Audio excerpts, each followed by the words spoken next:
Good morning, everybody. My name is Becky, and I am live on Going On Daily. I'm here with two hosts today. One above me here that you're familiar with, Miss JJ, and then one brand new coming from the Pacific coast of Canada, another Canadian here. We have Luannah. Good morning. Good morning. So we were just talking backstage about Luannah. Amazing. You have an amazing life. Oh, thanks. Very blessed life. Yeah. She owns Soul Spectives Institute for Personal Transformation. She's a #1 international best-selling author, world traveler, owner of a healing retreat.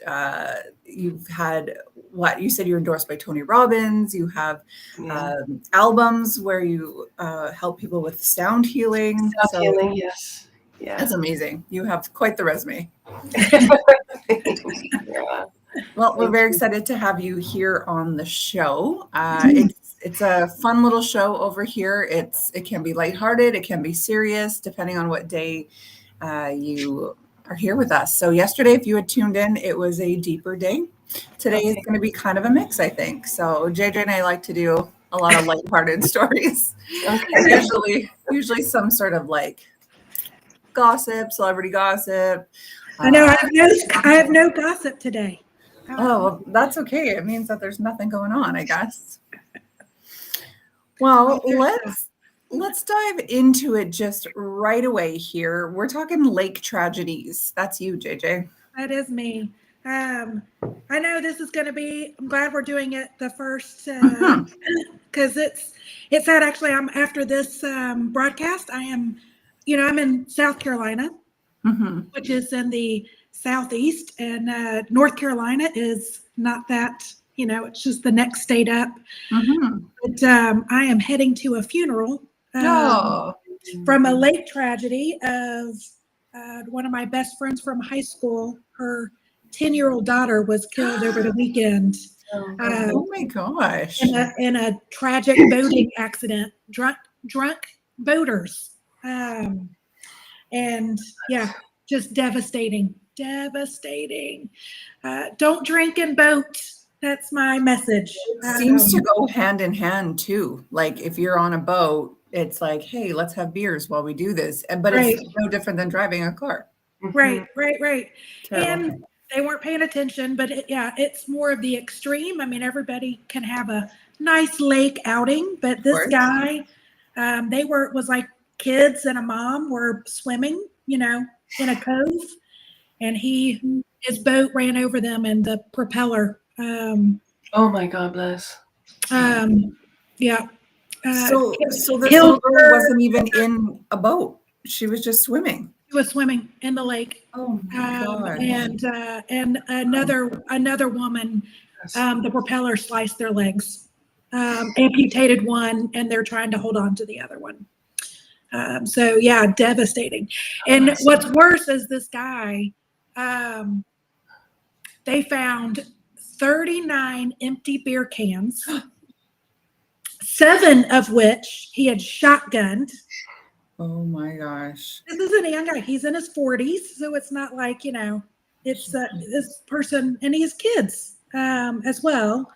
And then they found over 50 alcohol bottles that he tried to dump instead of like helping to save the people that he hit. He was trying to cover and dumping stuff outside the boat. So it was just, and apparently it's something that happens almost every weekend up in these North Carolina lakes. And I know what happens here in South Carolina of, over the summer, you just hear these awful stories. And a lot of it is just preventable, So I don't call it an accident because it was preventable. So yeah, people suck. Thank you, Haven Shine. Horrific. That's wrong, but horrific. Absolutely horrific story. Luannah, you're on an ocean. So yes. I would imagine there's a lot of boating that goes on where you are. There's a lot of boating. This year we had a big accident as well. A 10-year-old boy was killed by a drunk boat driver as well. Yeah, that was just 2 weeks ago. Yeah. That's the first one I've heard of here. Fortunately, that's the only, but it happened. I mean, fortunately, it's not happening all the time, but it did happen here. just a few weeks ago, and it was devastating for the family.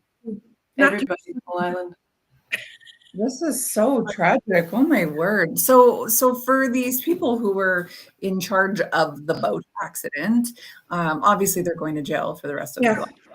Hopefully, yeah. Hopefully. In Canada, I'm maybe not as too. Well, yeah, right? That's you would think. Yeah, I mean, there's just really no excuse for being intoxicated and then getting in a vehicle and killing somebody. Like, you deserve the punishment. Right. We know someone. It's what is it? It's still a DWI, and it's a felony. That he. It is. Yeah. Yeah. So wow. that's my heartbreaking story. So I'm glad that we kicked the show off, and then we. Right. Levity. Yeah, right. Well, let's get that out of the way here. I will just say, in my town, so I live in Alberta, a little girl, 9 years old, was killed just 2 days ago in my town. She was sitting, it sounds like she was sitting on a skateboard on her driveway, and I don't know if she just rolled into the road and a car hit her and she died. And so the town is really torn up. I'm in the moms group on Facebook, and so there's tons of fundraisers happening, GoFundMe's, people are donating food and gift cards and things like that. And it's incredibly tragic. Yeah. And that's a complete accident, sober driver, just blind corner, basically. Right. Kind of inevitable when somebody comes out, but yeah, just absolutely tragic. Like, these children, like your story, 10 years old, your story, 10 years old, my story, 9 years old, like, it's just tragic. None of these kids should, have to go through that. They don't get to, live up to their full potential. Because someone took that away from them. So our hearts go out to the families of all of these people, all these kids who have passed away. Okay. Get that out. Yes. All right. Let's talk social media before we get into anything else here. Yeah. So even JJ, in the last month since you've been here, I think a lot has changed with our social media. Yeah. So to my left here, we are on YouTube, Kick, and Rumble. That's where you can watch us live at, my time, 8 a.m. Mountain time. Now Luannah's time, 7 a.m. Pacific time, and JJ's time, 10 a.m. Eastern time. You can watch that at Rhode Island Broadcasting, or you can watch us live on Twitch at RI_broadcasting. So if ever you want to tune in at those hours, those are the places to do it, right here. Now you can watch us after the fact. Ron has put us on so many different platforms. So underneath, where did you go here? Where did you go? Oh, Facebook is right here. Going on Daily Morning Show now, a huge loss for us with Facebook. Rhode Island Broadcasting had 10,000 followers. There was tons of views, tons of likes. Facebook decided that it wasn't allowed to be in business anymore, and it shut it down. I think there was a hacker, unfortunately. So we have just started this brand new Going on Daily Morning Show Facebook page. We cannot go live yet until we have at least 100 followers. So it's brand new. Go ahead, follow us over there so that we can start. Yeah, so that we can at least start going live in one more place. So we are also on several other platforms. So yeah, wrong graphics. Yes, go down. Okay, here, social media, LinkedIn, Parler, Gab, TikTok, MeWe, Patreon at RI Broadcasting. Of course, on Patreon, you can get yourself some swag from the show. We're also on X or Twitter at our Broadcasting RI. You can follow us on any of these places.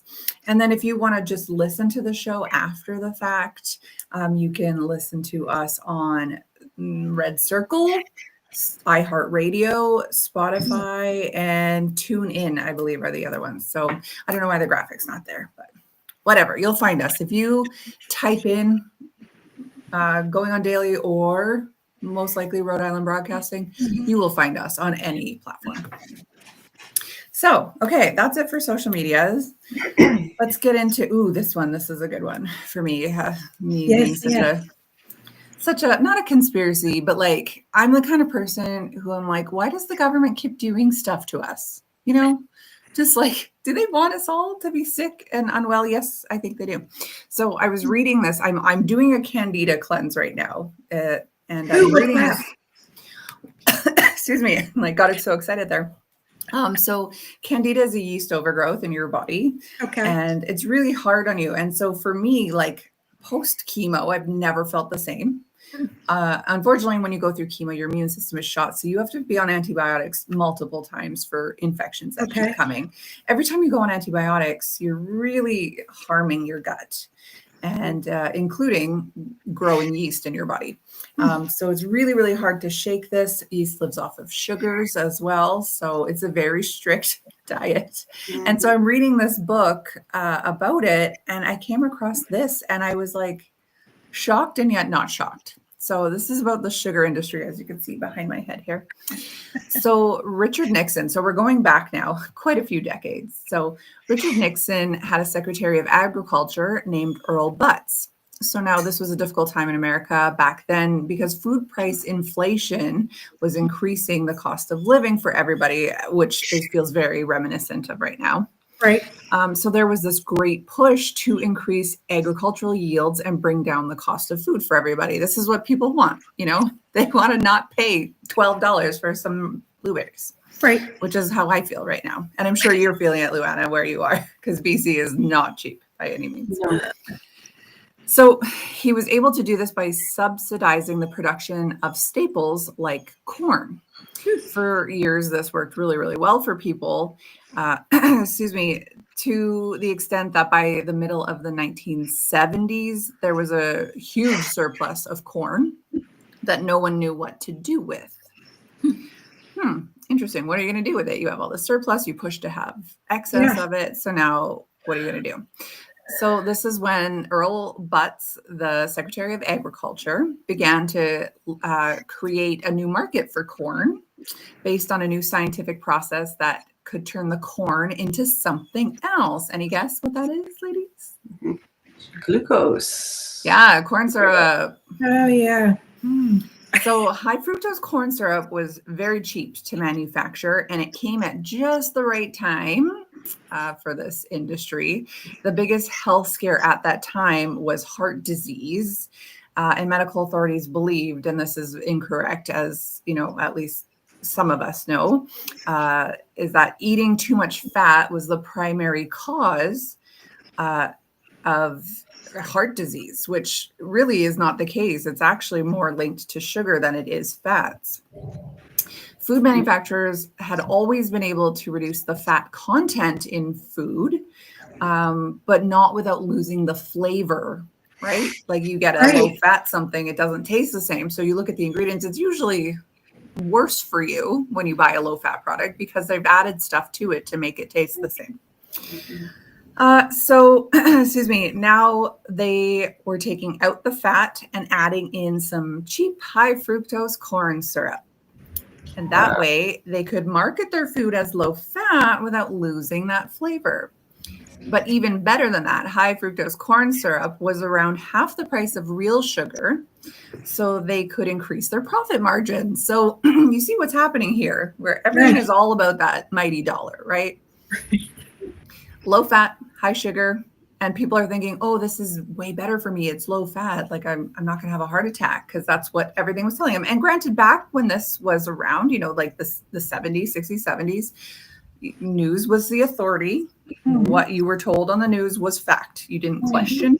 It's what it was. Right? I also think there was a little bit more ethics in journalism back then, but whatever. So, you know, people heard heart disease is caused by fat, then I want low fat. So there was a big push. And I know just talking to like my grandparents, they're all about, oh, I don't want anything fat, everything low fat. But meanwhile, they just live on bread. And then we're seeing like huge jumps in dementia for people, likely because there's no cholesterol in their brains. Anyways, so half the price of real sugar, and they were increasing their profit margins. Low fat, high sugar foods were on the supermarket shelves everywhere. And now many more people were eating these low fat desserts. Like, oh, I can have my dessert. It's good for me. It's low fat. But meanwhile, it's actually not. Even as evidence emerged over the following couple decades that high sugar diet might be the cause of obesity, nothing changed. Why would it? Because now they're making money off of it and people are falling for it. This makes me so angry. Farmers were naturally happy to produce all the corn that the food industry needed, and like giant food manufacturers fought really hard to maintain their increased profit margins. Like once you make that money, you're not going to go back down to making less money. Why would you? It doesn't even make sense for you. Now, despite calls for change from the medical community, the power of the food industry lobbyists ensured that nothing changed ever. That brings us today, where the situation is still going on. And the average American consumes, this is crazy, 35.7 pounds of high fructose corn syrup a year. A year. Wow. That's crazy. Holy cow. Now, am I frozen? Yeah. Oh, she's frozen. Try and unfreeze here. There you go. There you go. Oh, they're frozen again. Well, now it's just you and me. Wow. That's Yeah. incredible with the sugar. Holy cow. I know. know it's bad, but wow. What a. I don't know what happened here. I'm sorry, guys. We've done a purge of, like we try to do anything like it's more honeys or natural cane sugar, but yeah. Yeah, same Maple here. syrup, pure maple syrup here. Pure maple, yeah. I use the Indian sugar. It's pure raw. It's got all the minerals in it. It's called gur. You get it in Indian stores. Gur, G-U-R. Ooh. And it's a beautiful golden brown, and it's untouched. It's just pure sugar, all the minerals, everything intact. It's not that sweet as sugar, so that's what I use, and it makes a huge difference. Even I used to use cane sugar before that. Yeah, that's what I stopped, and I used the gur, and then I ran out of gur, and then I used the cane sugar again, and I felt my blood sugar spike really high with the cane sugar in comparison to the gur. Although the cane sugar was better than every other sugar up until that time. Yeah. If you have any Indian markets, yeah, in any Indian markets, that's where you can buy it, and it's not expensive either. Interesting. You can get a big tub like this for only $10. Wow. Oh, Here, I'm gonna have to get some. We have a lot of Indian stores here, so yeah, check that out. It's sugar. Yeah. Very cool. Yeah. So I'll just finish this and then we will jump to the next topic here. So it says that the explosion in this amount of sugar we eat has been obviously one of the main causes of obesity. I mean, it makes sense. Like if you're going to eat tons of chocolate bars every day, you're probably going to put on weight. It's not really the fat, right? Obviously carbs are sugar. It's not the only consequence, though, obesity. It's also led to a huge number in the increase of yeast growth in people. So, which is wild. If you read more into it, yeast, like candida, is like the fourth cause of hospitalizations and death in America, apparently. I know. Really? Wow. Yeast related. So I'm guessing like it takes over and it starts to affect other parts of your body, organs, things like that. Right. So the increase was first spotted in the 90s by researchers who were noticing high numbers of yeast infections acquired during hospital visits. Rates of yeast infections and oral thrush also started to increase dramatically. I remember my kid had thrush when she was a baby. It was horrible. Yeah. And then I got it when I was going through chemo. I had thrush. It was horrible. Horrible. A major reason for this is that the average American was now eating a diet loaded with high fructose corn syrup and other sugars. Unfortunately, Americans consume 30 teaspoons of added sugar and sweeteners per day. And that was in 2005. So I can only imagine what 2025 looks like. So we are eating triple the amount of recommended. At least Americans are. I don't know about Canadians. Yeah. I'm going to guess probably the exact same. Most likely. Say North America in general is probably high. So, crazy, hey? Yeah, when I lived in Europe. Oh, sorry. I lived in Europe for 10 and a half years. And the best thing about their baked goods is very little sugar. So then you taste everything. You taste the ingredients. So that was one of the hardest things for me to adapt to when I moved back to Canada, was like the over sugared everything. Yeah. You don't have any flavor, it's just sugar. Right. So when my kids were little, I had au pairs from France come, a couple months at a time, watch them. And I had two back to back from France, and both of them just put on 10, 15 pounds in like the first month or two. And they were both like, what's happening? Why have I put on so much weight? And I'm like, you eat a loaf of bread a day with Nutella. Like, what do you think is going to happen? And both of them were like shocked. I remember one of them saying, I eat a loaf of bread with Nutella every single day. It's And I not said, the yeah, same. I said, where do you buy it? Well, at the bakery. And she goes, and if I don't finish it, it's hard. So I have to throw it in the garbage.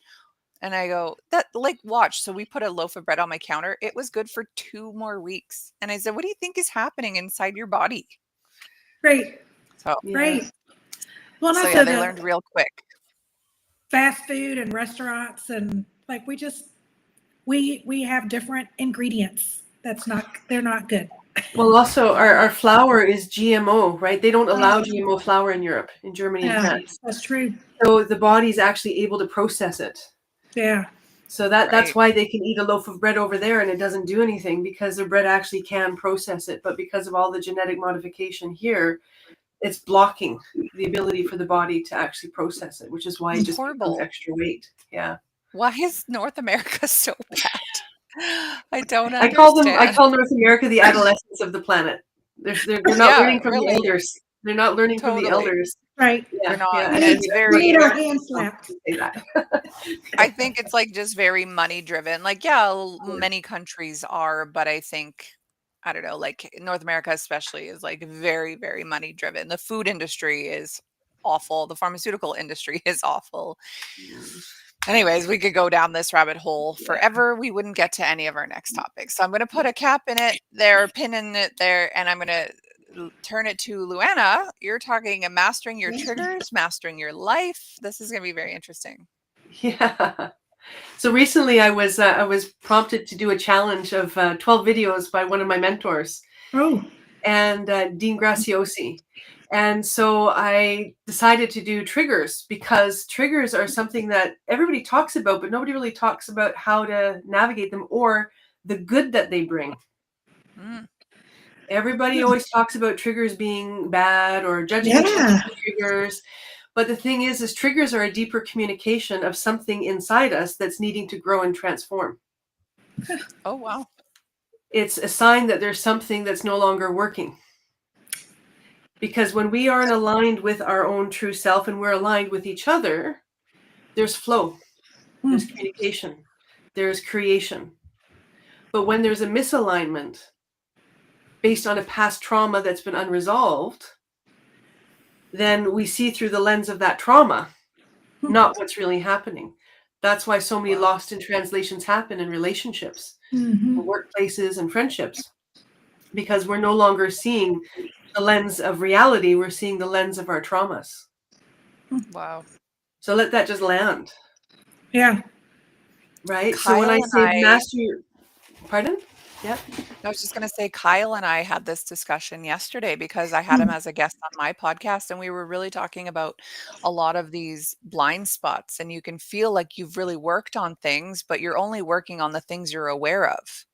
The things that are deep rooted or hidden are going to come out and trigger you. So it's very in line with what we were discussing yesterday. Oh, beautiful. Beautiful. Yeah. And so for me, learning to master our triggers is like the life skill that affects every quadrant of our life.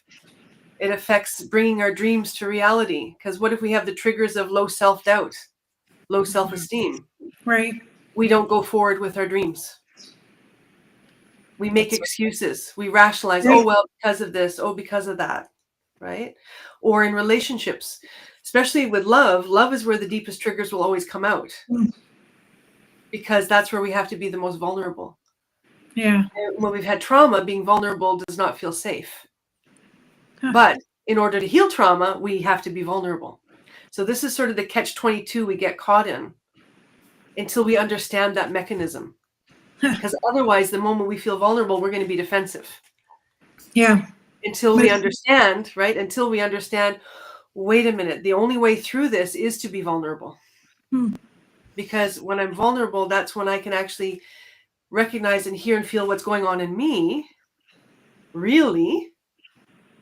And that's when I can be open. If I have a partner where that's possible, which is what we want, right? That's what, we're supposed to become more of who we are with each other, not less, right? And so that requires going through the subterranean, covered landmines of our traumas and soul and everything like that, right? That's what relationship is about. It's about, creating that safe space for each other to be able to encounter these spots, right? But it all takes vulnerability. That's the tough one. That's is the tough allowing one. your guard to come down enough to be that with somebody, But here's especially the if you're thing. used to having no safe spaces. Yeah. Right. But here's the thing. We have to become our own safe space. Fair. Yeah. Because when I don't let myself be vulnerable, I mean, I'm being vulnerable here. I'm taking a step out of my own comfort zone. I'm saying, yeah, okay, Right. this opportunity showed itself. Okay, I'll show up. Let's try it, right? Let's, but there was thresholds I had to overcome in myself as well, right? But the gift of vulnerability is we give ourselves back to ourselves. That's the ultimate gift. That's a good way of looking at that. I mean, because I always say you've got, to look within, you've really got to be humble. You got to check your ego and the arrogance and be able to really self-reflect. But to give yourself that space to do it is and key. to realize that, we always have, it's a common saying, oh, well, I'm not going to open my heart again and be vulnerable. We have this, right? But it's actually, we are robbing our own self of our soul. Yeah. Because the first person we're giving the gift to is ourselves when we let ourselves be vulnerable. What the other person does with it, well, that's also very revealing. That's true. That is true. Yeah. So then that's how we can get out of that ensnared quagmire of, not understanding what we're actually feeling and experiencing and misinterpretation, and then robbing ourselves of our own experience of self. Because ultimately we're all here to experience the fullness of who we are. And trauma, for me, as I understand it, and I've overcome a lot, I had a lot of complex trauma from my childhood and my teens and my later years. And so what that has told me is that trauma is really, if we broaden the understanding, because a lot of people still think it's just extreme harm, which I did have, but it's not just that. It's a spectrum. It's anything that's ever happened to us that's interrupted our true authentic nature from being fully expressed and fully alive. Where we've had to shut down and suppress a part of ourselves, where it was safer to stay quiet than to express. Right? That's so true. It's huge. This is a huge one, right? And I have women coming to me for retreats all the time. Oh, I didn't have trauma. I didn't have trauma. After an hour of talking, like, oh my God, I have a lot of trauma, right?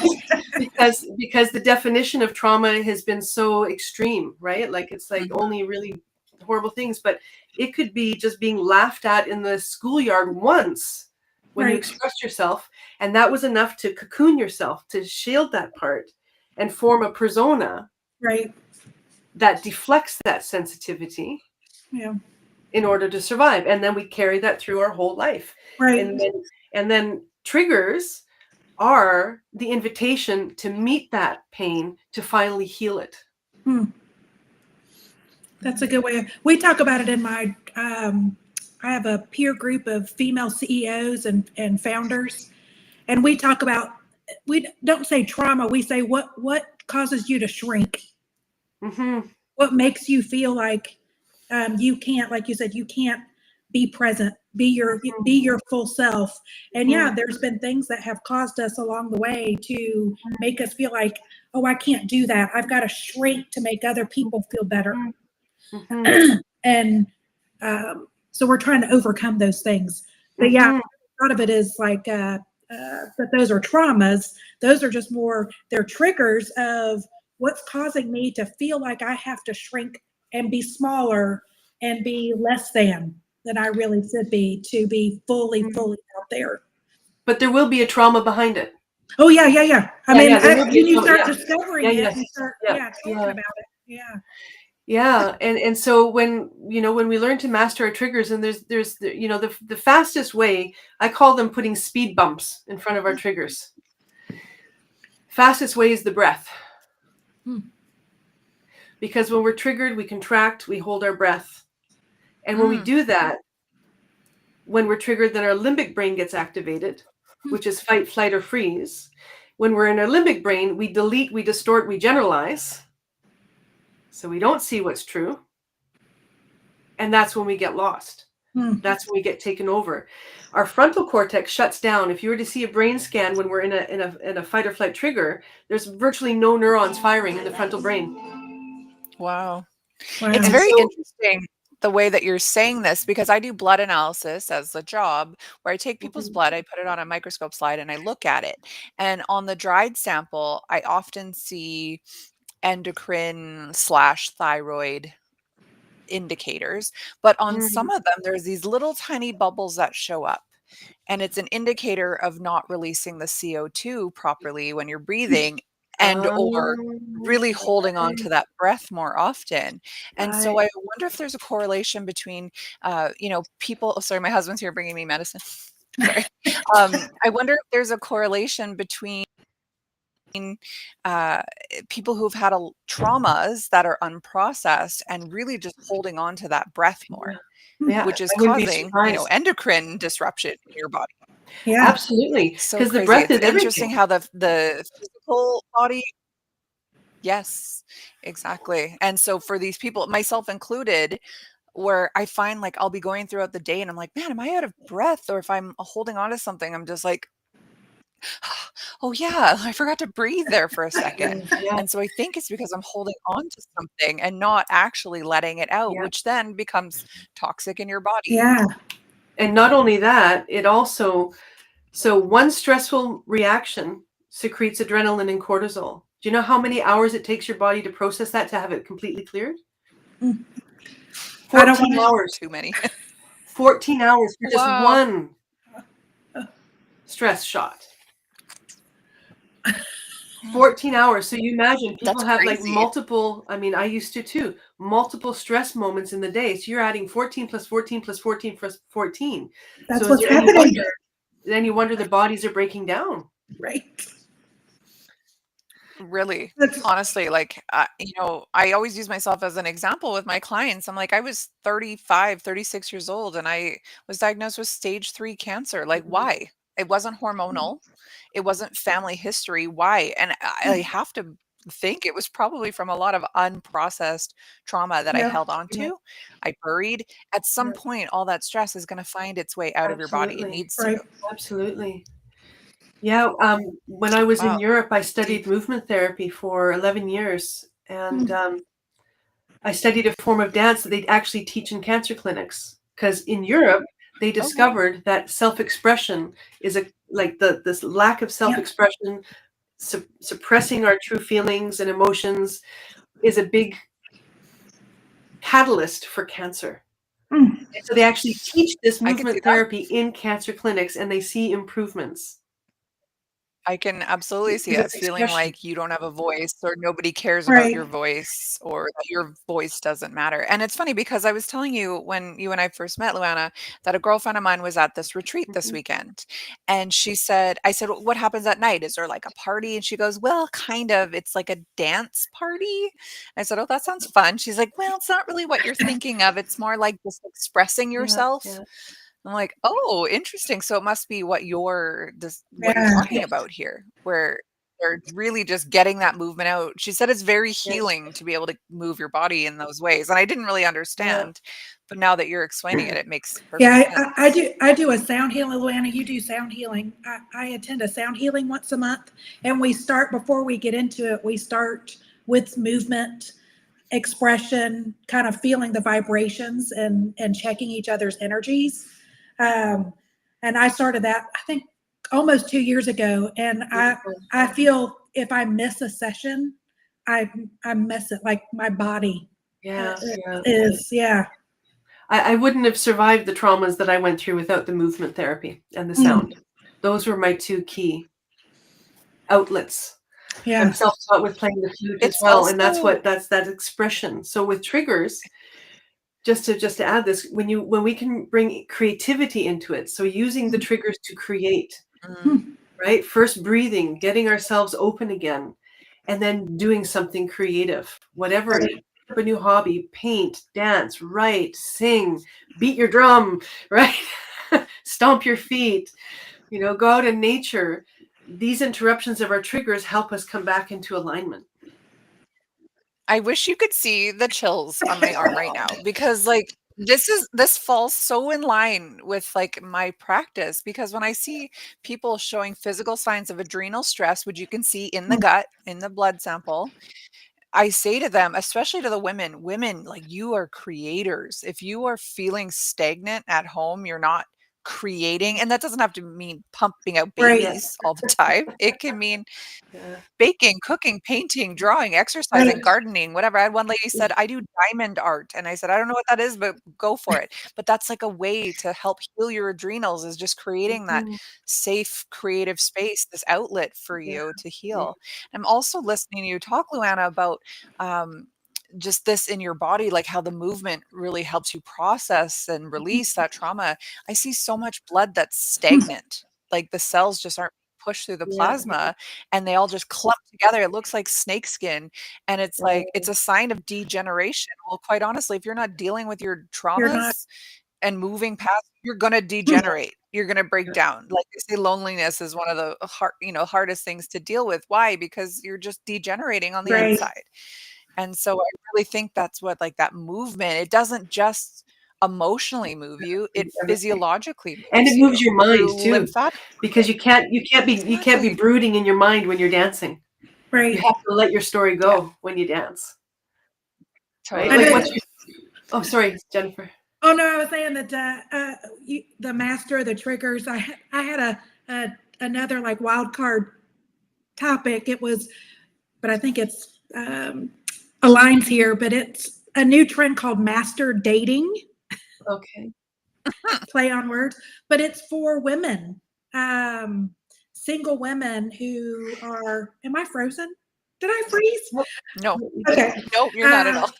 But it's for single women to love themselves and date themselves. Send them, send yourself flowers. Go on a date. Oh, we lost her. Oh, the connection lately has been so funny. I don't know why. I'm just going to stick my head over here, but I see where she's going with that it's like learning to love yourself before you can actually let somebody in to love you. It actually makes perfect sense. Like, how do you receive love if you don't love yourself? Yeah, absolutely. And there's different ways to do, things to love ourselves, like even just the mastering your triggers. That's an act of self-love, saying, I'm not going to let myself go down there anymore. I'm going to breathe. I'm going to create. Yeah. And that's like a huge expression of self-love. And so I'm going to go have a bubble bath with candles when I'm triggered. I'm going to do something like that, like the flowers, sending the flowers. It all makes sense. It's important because it's like the law of life. We're either living or we're dying. And right, we're living or we're dying. That's the law of life. You can't escape it. And if we are locked in trigger reactions, we're dying. Because there's parts of us that are not coming into creation and expression. Right. And so, there we go. Sorry, I don't know what happened. I disappeared. It did it to me too. I don't know. It just doesn't want us all to be together today. So I don't know where I left off, but no, it was a new trend of master dating, master yourself. But it's for women. But it's beautiful. Everything that you talked about, Luannah. Yeah, no, I was just saying, as you left, there's so many ways to love ourselves, and one of them is learning to master our triggers.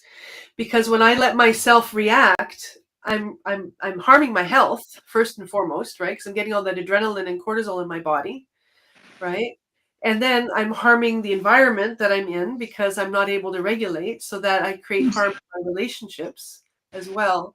And so self-love is really, it's about taking that accountability and what do I need exactly to love myself, to be able to heal enough that I can engage in a relationship and then let that love in there, right? And the breath work is one of the key. This is the most powerful. I tell my clients, you got it 24/7. It's your therapist. 24/7. It's with you. You don't have to pay a penny. You just have to remind yourself to breathe. And I don't know, can I share just a breath work for everybody that's really good for helping create information? Let's do it here. Yeah, I'm trained in the heart math method. And so the Heart Math Institute, about 20 years ago, they discovered brain cells in the heart. And they're like, what are brain cells doing in the heart? And they discovered they're actually regulating our brain and our emotions. So they developed a scientific technique to help create what they call heart coherency. So the brain and the heart are working in sync with each other, no longer against each other. So the first stage of that breath work is breathing in for the count of 5. And then exhaling for the count of 5 with a relaxed mouth.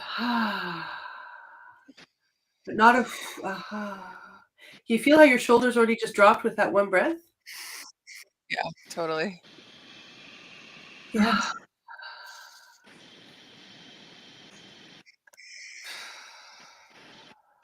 Yeah, it just feels like the tension is coming out of that area. And that's the first, there's 4 stages in the heart math breath. But that one alone is already enough to help you put that speed bump in place when there's a trigger, so that you're not being run by your limbic brain and you can come back to your frontal cortex that has the capacity to piece the pieces together, to connect the dots, to find solutions. Our limbic brain is not about solutions, it's about survival.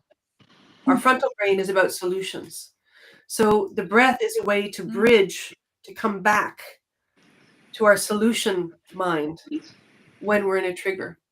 And I thought I'd just offer that for everybody here, because that breath work is powerful. And if you do that, that's cool.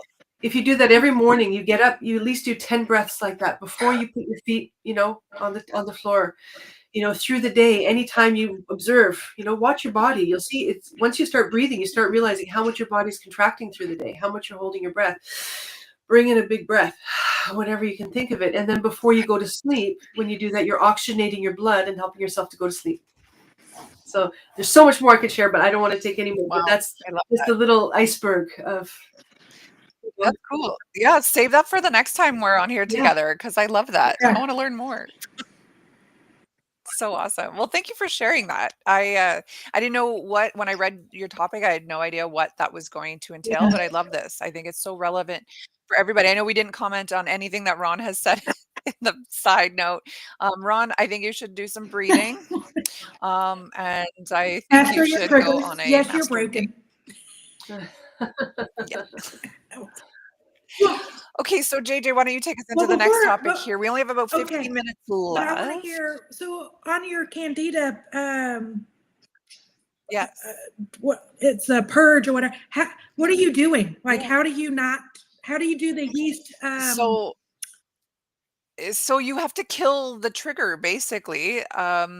So sugar is the trigger for yeast. So the first stage is 3 to 7 days. It's a detox. So you're focusing a lot on vegetables. And like for me, I'm an O blood type. So I'm like, get me the red meat right now. Vegetables, And so like eating the vegetables has been interesting.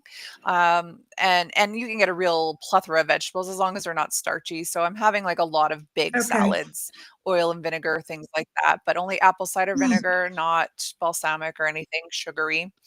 And then you're going to slowly start to introduce in like very clean meats, like wild caught salmon, grass fed. Well, I mean, beef is sort of like in the maybe list. It actually is leaning more towards like chicken and turkey and some whitefish and a little bit of salmon. But yeah, it's just very restrictive for your body to actually take its time to eradicate all the yeast. And as yeast dies, it actually mimics sugar cravings. So then you want more of it, and then you have sugar, and then it grows again. So it's really nasty to get rid of. But I'm also like, while I'm doing it, I'm taking N-acetylcysteine to just support my liver through it, because the better my liver or better shape my liver is in, the more detoxifying I can do. I'm also taking a digestive enzyme with it because my body just does not like vegetables the way that I want it to. And then I'm having chlorella. So that's what I've gotten here just as a binder. As things start to die, you need to be able to collect it to get rid of it. But that's why it's so important. I mean, we're so off topic here, but like for bowel health, like if you're not going to the bathroom, you're not eliminating, right? Whatever like, comes in, it's going to sit. Out. Well, especially if you're getting rid of parasites and yeast and things like that, it has to come out. Otherwise, it's going to recirculate Yeah. into your body. So, yeah, I've got the chlorella as a binder as well. Wow. So Okay. it's interesting. Yeah, I'm I was like, curious. I'd never heard of that I want detox. food. I want candy. Yeah, I'll send you the ebook of Send it. it on. It's very interesting. I need it. All right. Yeah, Ron saying fish, broccoli, no side of rice. Exactly. Big salads. Like my salads have had like arugula, uh, just like regular, like curly leaf lettuce, tomatoes, snow peas. Gosh, what else? So Cucumbers, yum. some seaweed. I just like throw whatever I can in there. Whatever's green. Yeah, whatever's green, basically. All right. The concerts, Concerts. which is funny that Yes. the show was called Pour Some Sugar on Me, because I was just like, what are the best concerts that you have gone to? Because it's, summer concerts are here. We've seen so much activity with the Beyonce's Cowboy Carter tour, and then last summer was Taylor Swift's. But now we've got the Lollapaloozas and the Horde festivals and all the different summer concert series, and Justin Timberlake I think has been like thrown under a little bit for his summer tour. But I remember Yes, like I've heard that. my favorite concerts were in the 80s. I'm dating myself. And I remember the 80s Leppard was great. one of my favorite concerts. Was one of my favorite, but I'm laughing because I had a friend of mine went to a Def Leppard recently, and they said, oh wow, it wasn't the same. They're like, everyone's old, and people are like hobbling to get back to their car because they're all swollen. Very different from when we were, in our teens, seeing Def Leppard in their hotness, in their prime. Seeing them, 40 years later is it's not. It's interesting the bands who still put on a show. Like my parents went to Rod Stewart last year, and they said this guy's in his 80s, and his show was like it was 50 years ago. Like I saw the Who not so long ago, and they were incredible. Totally. I saw them in 2016, and they were great. So yeah, I was like, what are like the most memorable concerts that you remember of all time? Like, doesn't matter, childhood or recent. Is there any Duran? My Duran concert. I was a Duranie. I had my whole walls. Everything was covered with Duran. Yes. Which year? And I had that was 1982 or 83. Yeah. That's what. Yeah, they came in through Charlotte, and I went with a friend. I was 7th grade. I was 8th grade. Yeah. I was in love with Nick Rhodes, and I had this Smurf, and I wrote his name on it, and I wrote a love letter, the whole thing, and I threw it on the stage. It was so funny. So sweet. I love it. Yeah. What about you, Becky? What's your favorite best concert? I went to Tom Petty in 2008, and that was awesome. Glad before he died. But you know what stands out as the best concert? And I've been a few times, and you should be familiar with this band because it's from near you. Is Need to Breathe? Oh yeah. They put on a friggin' good show. Yeah, I know the promo guy. He does all their tour promotion. Yeah. Amazing. Yeah, they put on a wild show. Like it is so good. So good. Yeah, it's fun. The best concert, I think, like iconic, I went to go see in 88 or summer of 89, but it was 88. It was Aerosmith, where Guns N' Roses opened for them and that's what kicked off Guns N' Roses career, like their whole that album, everything. Wow. It was an amazing show. Saw it up in Indianapolis, in the fairgrounds. It was open. It was open fields. It was fantastic. And I think the other one, I went to go see Rolling Stones in 89 or 90, and it was the iconic tour with the lips, the T-shirt with the tongue. Cool. And their opener was a band. Now I can't remember who. The Cult. The Cult. Living. Cult. You know what I'm talking about? Yeah, I know the Cult. Yeah. And he was, Jack, because he was had shaved hair except for a really long ponytail. In Living Color was that band, and he was swinging around and he fell off the stage, and they had to shut, like, he played 2 songs in, fell off the stage, and they had to like gurney him off the stage. And so we got like 45 minutes of more Rolling Stones came out and played, but it was bonus. The Cult of Personality. That's it. So that was iconic, and it's like I go back, I haven't really seen any. I saw the Who like in the last decade or so, but I haven't. My kids weren't into. My girls didn't want to go see Taylor Swift. They didn't want to do that. I haven't seen any like the big ones that are of this kind of generation. I feel like I'm missing out. Right. I think like Katy Perry was just in Edmonton. Like, my kids don't really want to go to anything like that too. Andrew and I go to concerts. He's got tickets for Korn. Asked if I wanted to go, and I'm like, absolutely not, no. And then he got tickets for Papa Roach, which like brings me back to junior high. I said I would go. I don't really want to. But, I don't love a metal show.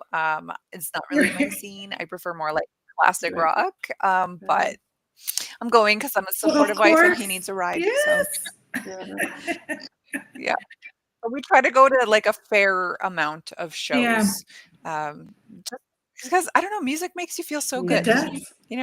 There's something about music that just heals your soul. Totally. It's like the first language of humanity reaching beyond themselves. I mean, music and dance are the primal tools of connecting soul and spirit. Yes. Right?